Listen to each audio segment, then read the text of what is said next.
Day 1 out of 100, building a business out loud or letting you in my mind as I build this business. Welcome, my name is Drew. If you don't know who I am, my name is Drew. And today, what's on my head is building a business in a different season of life. If you're over 40, you're gonna resonate with that pretty quickly. If it turns dark, I'm walking into the co-working space. It'll be light in a couple minutes. I saw building one that's literally in public and building one after being in a different space in life. So I've worked for years in fitness. My main business was running a fitness business in person. This is where I taught people in person. I trained them personal training and small group training. That was my niche. That was my lane. I did that from 2010 to about maybe 2024. Part of it was me working for gyms as an independent contractor, and then part of it was me working for myself. And that in itself was, a journey. like a journey. The main lesson I learned then was a couple lessons.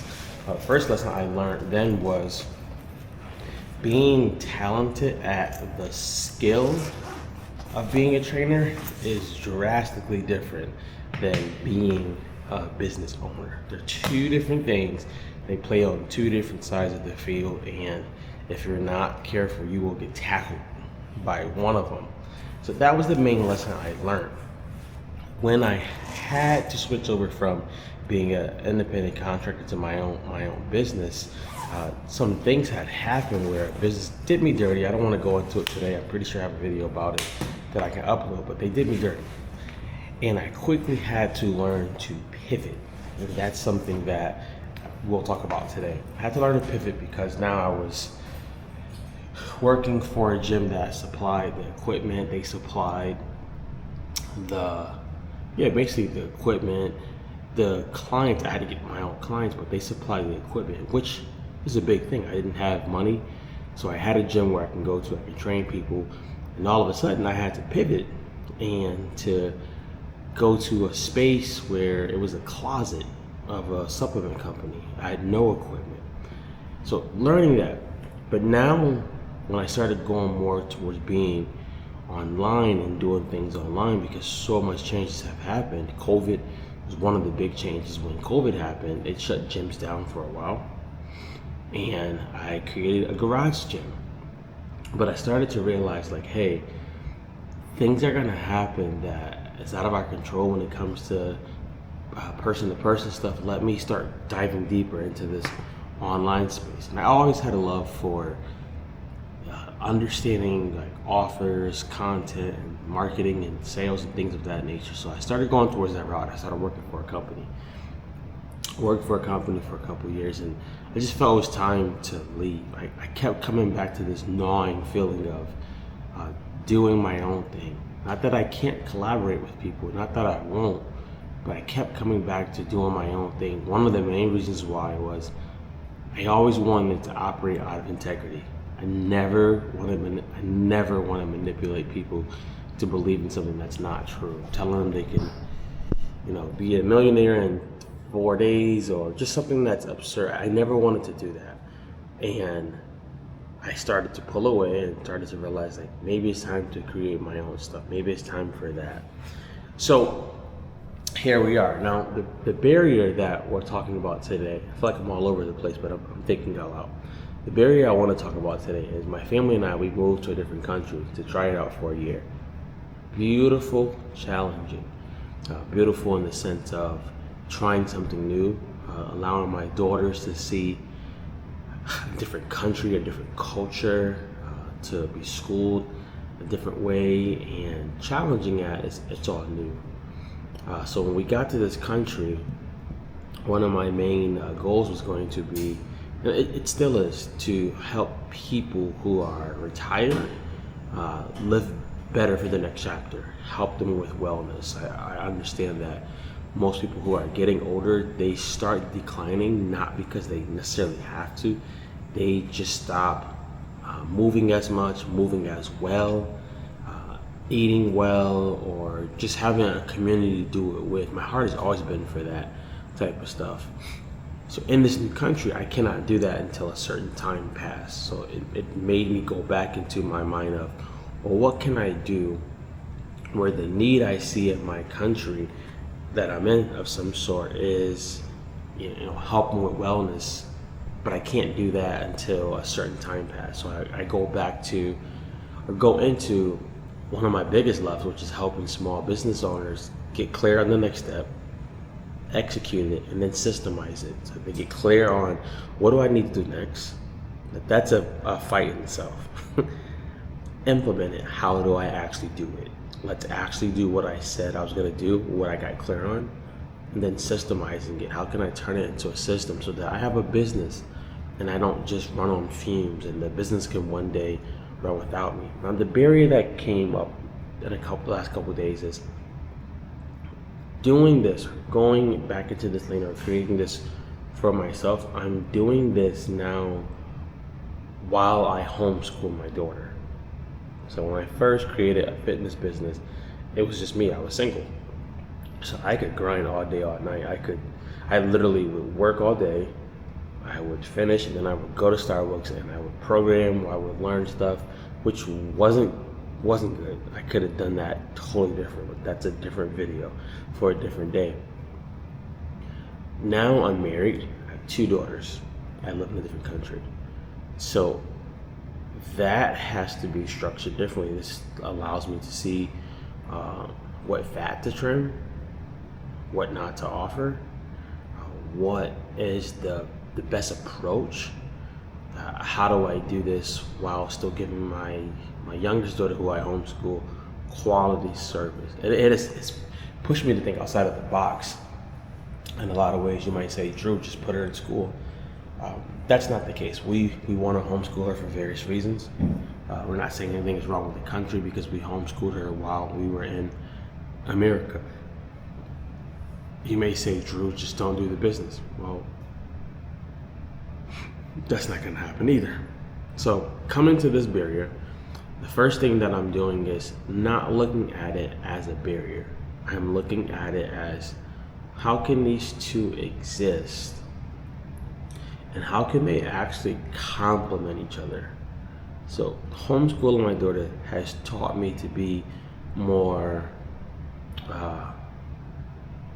flexible in an approach towards something. When I first started homeschooling her, it was just throwing a bunch of worksheets and things like that, and just thinking that she would just have fun doing it. I was almost mimicking some of the same exact stuff they were doing in traditional school, and it was not landing, it was not working. So we became more hands-on. The lessons became shorter and more interesting. A lot of interest-based learning came into play, and it has helped tremendously. So going into the next year now, I know that, I know some more things that I want to add on to her schedule. That has taught me a lot about being an entrepreneur, being more flexible, having the goal, but realizing everyone does not have to get to that goal the same exact way. Everyone doesn't have to have the same exact goal. You got to be flexible because life's going to change. While we were homeschooling my daughter in her last year, we had some big transitions.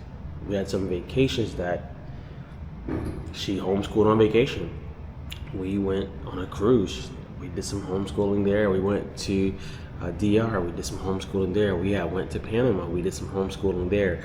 And the goal was to not feel that we had to be so rigid in her learning, because that's what it's really about, learning, not just memorizing facts, that we weren't going to be rigid in her learning. We were going to let her explore life in different ways. And that is the lesson that I'm taking with entrepreneurship. So something that I started to think was not having a ton of offers. That is one that plagues me, because I like being creative. I like building things, but realizing have maybe 1 or 2 offers, maybe one for a while. that can lead into something deeper, but have that one offer that people can actually know you for, and you can actually just start systemizing things so you're not stressed out. I can tell you this, when I've worked for companies or even myself at times, the more offers you have, if you don't have a team that's capable and able, it's going to be more frustrating than it is freeing for the actual business. Now you have to keep explaining. Now, if you have a funnel where you have one offer and then that may lead into the next part, that's different. But if you have, I do this, I do that, I do this, I do that, you're going to be a basket case. And how do I know that? I was the basket case. I was the whole basket. So simplifying what I want to do, the offer, having one offer, inviting entrepreneurs, the small business owners who want to know what's the next move I should make in my business, how do I implement it, and how do I systemize it. That's the offer. It's a call. It's a call. It's not a course. I've designed courses before. It's a call because we want to get to the problem, get to the root, see what it is. How do we address it, and then how do we systemize the solution? Now, here is what I want to tell you, because I'm not going to lie to you. Within that, I've already tried to create 4 more offers. You'll be like, why? There's something about an entrepreneur, I believe, where focus is like the bane of existence, but when it happens, you become dangerous. You can focus and not think about everything else. You become dangerous. So one offer is the way I'm simplifying this next part. The second part is, while my daughter is doing certain types of work, I'm not doing my work at certain times. We don't homeschool her all day because it doesn't take all day. While we're in homeschool hours and segments, I'm not on my phone trying to get a deal. I'm not on my phone trying to sneak out some content. This is where I'm forced to become more structured in my stuff. And I realized that last year I did that, but I could have did it better. I could have said, hey, when we are together, I'm totally locked in and not taking a quick bathroom break to go spend 5 minutes to do some content. No, this is gonna be the thing. The content can come later, and I can systemize that too. So the first thing is not looking at these two things as barriers. Look at them as for what it is, and asking myself a better question. How can these two exist, and how can they actually complement each other? What I came up with also after thinking is, my daughter's she's in a place where she can see her dad actually be an entrepreneur. She's in a place where she can see her dad figure out business, and I allow her to see lots of it for the sake of who knows if she'll become an entrepreneur. It'd be amazing. She's 7 now. At the age of 16, she's learned how to run a business. She's learned how to systemize things, because that stuff's going to be taught and woven into her days. So that's the beauty part of it. Rather than thinking like, this is a barrier, I'm not gonna have hours and hours and hours, it's more so, how can they complement each other? How can this force me to be better in my systems? How can this force me to be better in my delegating or just getting rid of certain stuff? That was one of the bigger reasons of also going remotely. Being in person required me always having to drive to the gym, train the person, probably do some talking after, drive back. That seems like an hour session seems like, oh, it's just an hour. But that could easily turn into 2 hours. The commute, the actual session, the talking after probably, and the commute back. That adds up. If you got a couple per day, it adds up. The second thing with building this business, different stage of life, is I'm a little bit older. So certain things matter more to me. Legacy matters more to me. Leaving things behind for my daughters matters a lot more to me. And also my marriage matters a lot more to me. I remember what I told you, when I first started the business, I was not married. I did not have any kids. I am married now with 2 kids. Those are 2 totally different seasons. They function different. And the hard lesson that I learned immediately was, if you try to function like a single business owner while you're married with kids, you are going to hit a wall. You're going to hit a brick wall.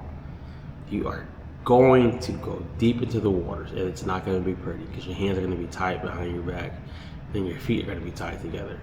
They're two totally different seasons, and if you don't approach that season with care, wisdom, understanding, you can excel in the business and lose your marriage, or you can lose the business and excel in your marriage. And you both want them to do well.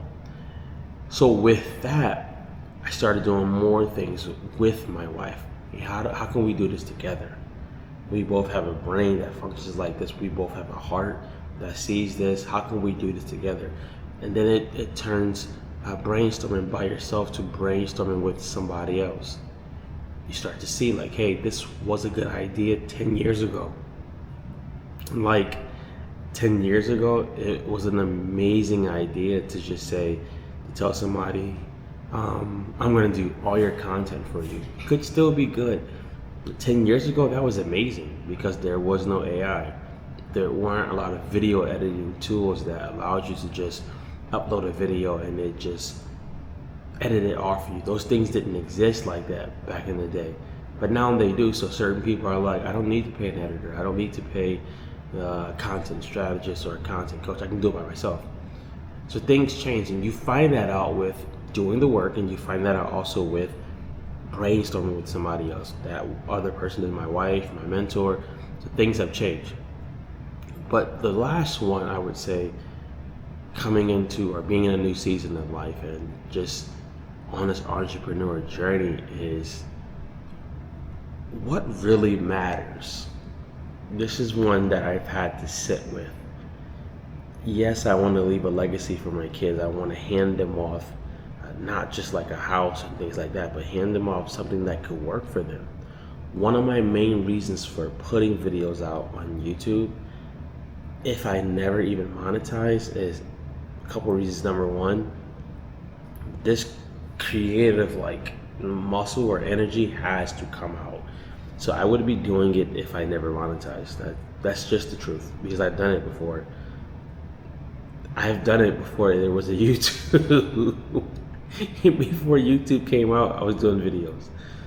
Secondly, I want my daughters to be able, if I pass before them, to be able to go back and just look at all the videos dad made, mom made. What was he talking about? What was he like? Was I in the video? I do videos with my daughter. Sometimes she's in the videos. Sometimes she's in the background, because I just want to be, I want to embrace the imperfect journey, because that's how I stay true to myself. I don't have to become this super polished professional that no one can touch. Another reason why the YouTube channel, if and when I do monetize, that can go to my daughters. If I pass away, it can be for them to have an extra stream of income, because I'm putting out so much content that's going to be evergreen that they could either start making their own with it, or they can just eat off that. You start asking yourself, what really matters now? Seeing my daughters grow matters much more than always running to the next conference or always buying the next program. Nothing's wrong with the conference, nothing's wrong with the program. But I do understand, being a coach for so long, that those things can become the distractions. And they can become distractions because if you always need the next course and you always need the next conference, did you execute fully on the last one that you took? I coach people, and I remember telling a lady, she just kept feeling that she needed the next course. And I asked her, tell me the 4 things you executed as hard as you possibly can in that last course. She could not come up with one. It wasn't to belittle her, it wasn't to make her feel bad. I was trying to show her execution is probably more important right now than more information. You can get more information. You can get information anywhere now. Chat GPT can give you information about anything all day, every day. I started telling her, if you go back and execute probably on the last course, you might not need the next one. because the same thing's gonna happen if you don't execute. You're gonna get hype. You're gonna feel that the excitement is going to last. It's going to die down. It's going to die down. You may feel it's going to just catapult you. So I gotta buy it, and it's on sale. And God forbid, if it goes off sale within the next 72 hours, I won't be able to get it. The fear of missing out. The sale is probably gonna come back. That's another reason why I want to make sure I work with integrity, because I've been in businesses before where that whole scarcity mentality, or the get people so excited that they just buy. I don't like it because it doesn't make people feel. I just don't like it. Let's just put it that way. I don't like it because it puts people in this place where if they're not ready to execute, they're gonna get a rude awakening, and that hurts. That hurts. So while doing all of this, building this business in a different season of life, building a business in a different country, building this business while documenting it, it's gonna be what it's gonna be. The goal, I'll say it now, is 100 videos and aiming for at least 30 minutes each one. I got this challenge from Glow. Shout outs to Glow. Now I've done videos before. I've done tons of videos before, but I've never done 100 in a row for 30 minutes. That's a little different. I've done 136 videos, but they weren't all, they weren't 30 minutes. So it's a challenge. Now, why am I taking you on the journey? When I became an entrepreneur, YouTube was still new. I didn't know how to get mentors when I started. I didn't know how to get mentors. So I gravitated towards coaches who were in my industry, and they weren't bad or anything. They were good coaches, but they were in my industry, and they had the mindset that if you build it, they'll come. Now, if you know anything about business, that is not the case. You can build it. It don't mean they come in. You can build it. It doesn't mean they're going to even know you exist. So they were good at their skill. There were probably some of the best coaches that I've ever seen coach and actually learned from. Some of the best. I won't put that past them. But none of them were good at marketing. None of them were good at selling. None of them were even good at customer retention.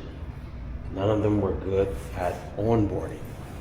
So imagine having the skill set of a great coach, but you're not good at getting people to come to the gym, and you're not good at getting people to stay at the gym.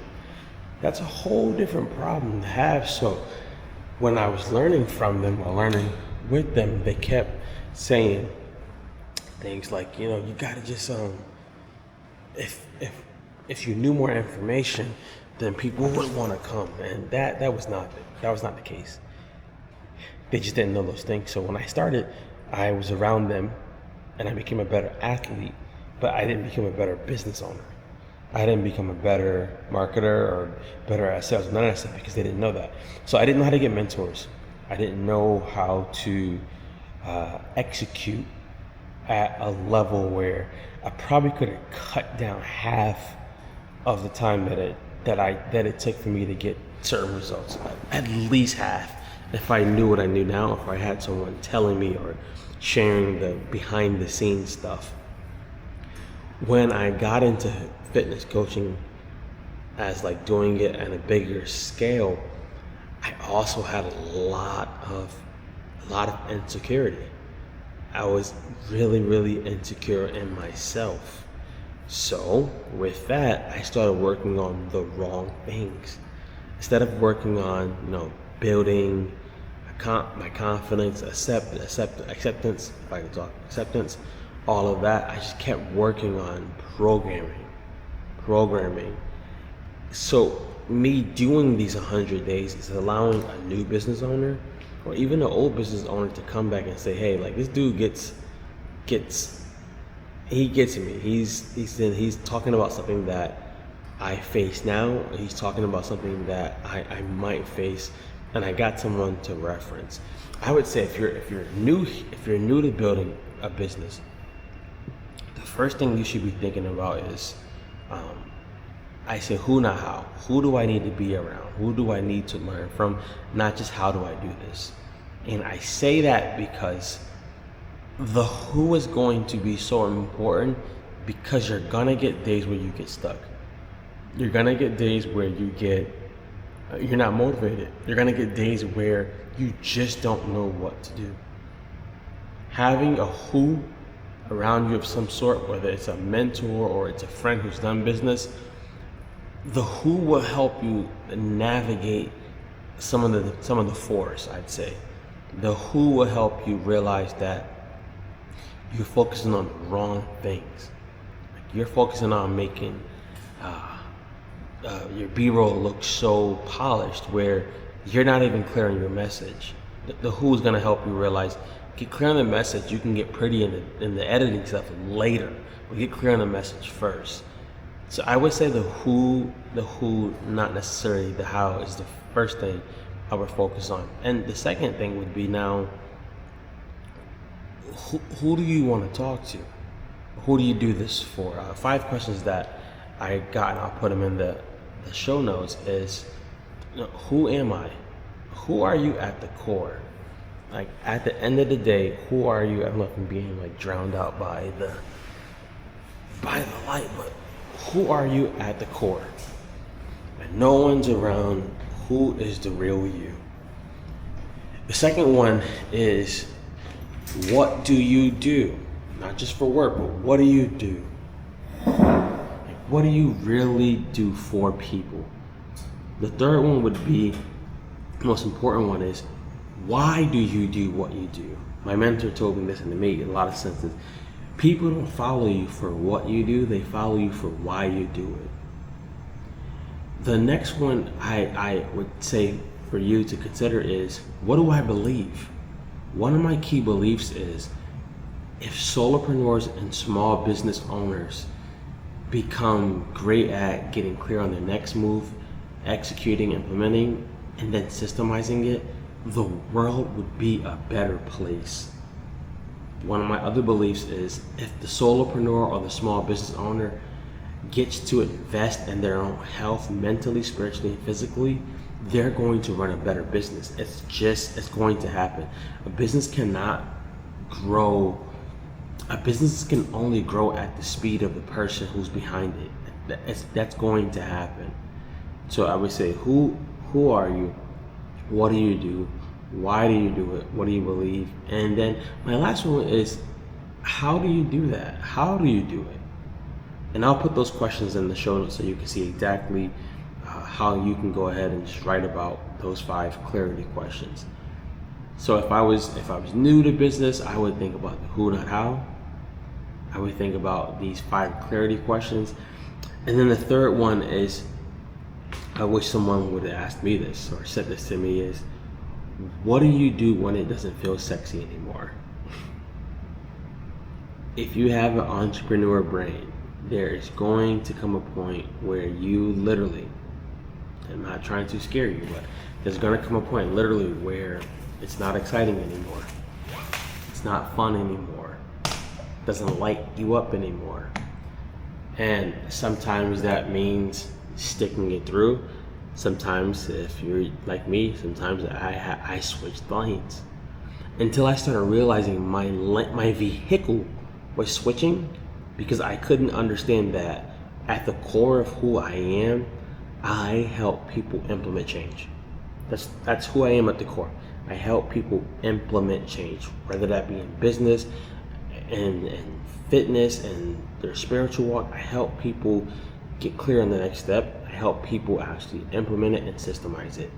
It just looks different in business, or it looked different in different seasons of my life.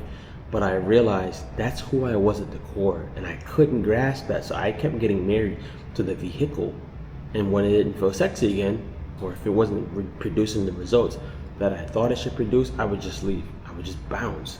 I don't want that for you. So come along. If you have questions, please ask them in the comments. I'll read them. I'll answer them the best that I can. This is just for the person who maybe doesn't have the mentor yet. Maybe doesn't have, you don't know if you want to make a business yet, or for the person who's just like, hey, I'm coming along the ride with Drew because I'm coming along for the ride. So let's ride.